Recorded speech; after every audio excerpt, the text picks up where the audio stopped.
The interrogation chamber aboard the Valkyrie dreadnought wasn't designed for comfort. It was engineered for collapse. Pulsing veins of bioluminescence writhed along the walls like trapped lightning beneath flesh. Shadows crawled unnaturally across the curved ceiling, syncing with an inaudible hum, subsonic vibrations that subtly frayed the nervous systems of most sentient beings. The air felt charged, like the breath before a storm.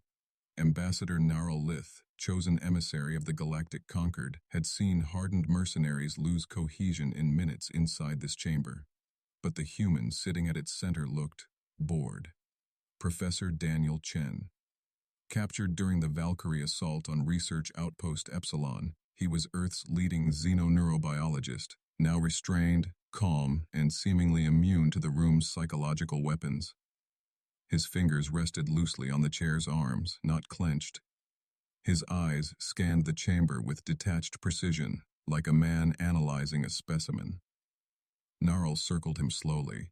Her species, the Lumidians, were living bioscanners, their semi-translucent skin revealing pulsing vascular flows and neurochemical surges. It's why she had been selected. No lies could be hidden from her.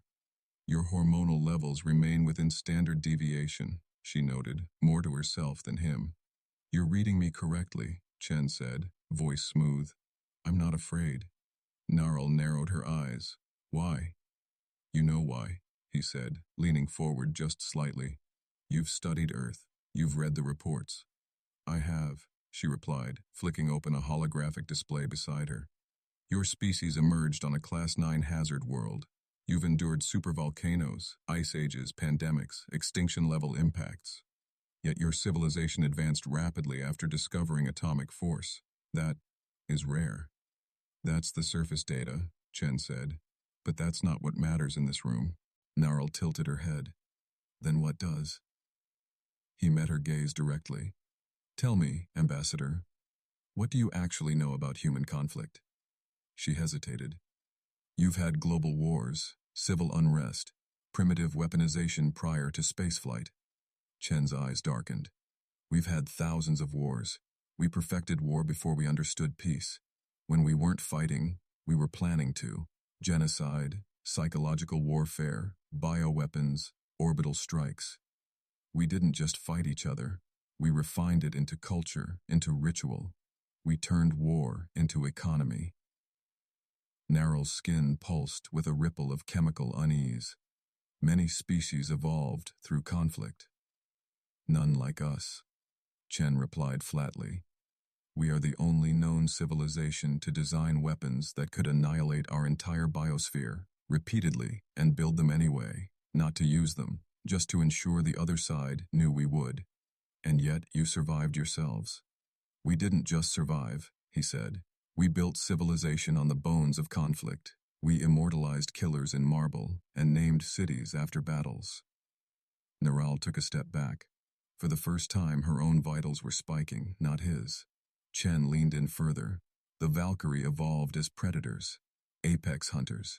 But humanity evolved as prey, small, soft, vulnerable. So we learned to fight back. Not just with strength, with obsession. We studied everything that could kill us and turned it into strategy. Silence. Then why let yourself be captured? She asked, her voice lower now. I needed to confirm something, Chen replied, and I have. Narl blinked. Explain. He smiled slightly. 13 hours ago, a signal left Epsilon Station. You jammed the frequencies, yes. But you don't understand how good we are at hiding signals, encryption, quantum folding, signal splitting. We've spent centuries trying to communicate without being caught.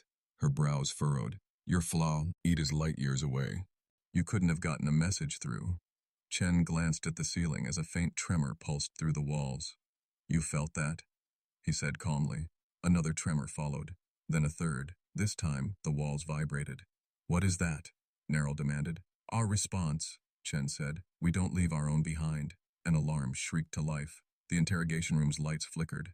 A Valkyrie officer burst through the door, breathing heavily. His serrated armor was dented, smoke trailing from the vents along his jawline. He spoke in the Valkyrie tongue, but Narl's translator made it chillingly clear. The human fleet is here. They've bypassed the outer patrols, disabled our primary cannon and propulsion systems. They've taken orbital control.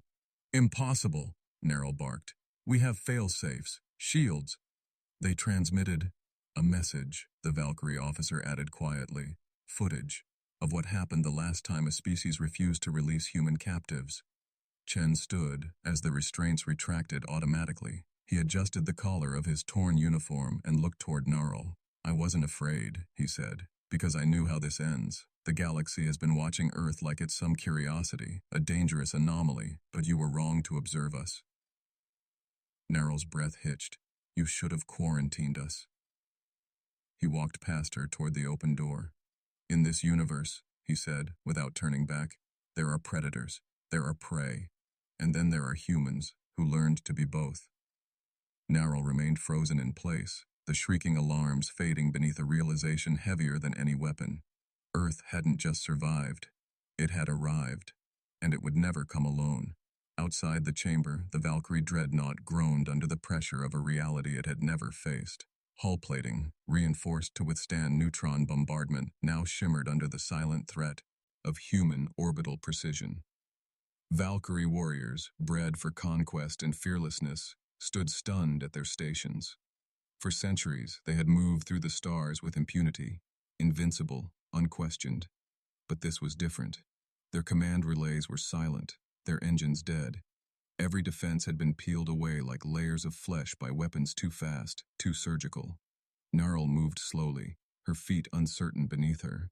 Her mind reeled, not from pain, but from realization. The humans weren't the anomaly. They were the proof. Proof that intelligence forged in hardship breeds something more terrifying than raw power, calculated retaliation. Across the dreadnought's bridge, screens lit up with feeds from outer space. Earth's fleet had arrived in perfect formation. No posturing, no declarations, just silent dominance. Stealth frigates positioned themselves above the hangars. EMP drones hovered at weapons range. Larger carriers held station behind the outer moons, their silence more threatening than any spoken ultimatum.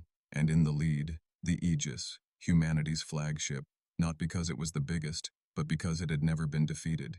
Its presence was never meant to start wars. It was a monument to the ones it ended. Gnarl stared at it through the viewport, her veins pulsing blue and slow. Professor Chen stood beside her now, hands behind his back, calm. You thought we came here to conquer? He asked. That's never been our first choice, but when you take one of us, you invite all of us. Gnarl wanted to reply, to reason, but her species, gifted in reading emotion, now betrayed her. She had no mask to hide behind. Her body told the truth. She was afraid, and worse, she understood why.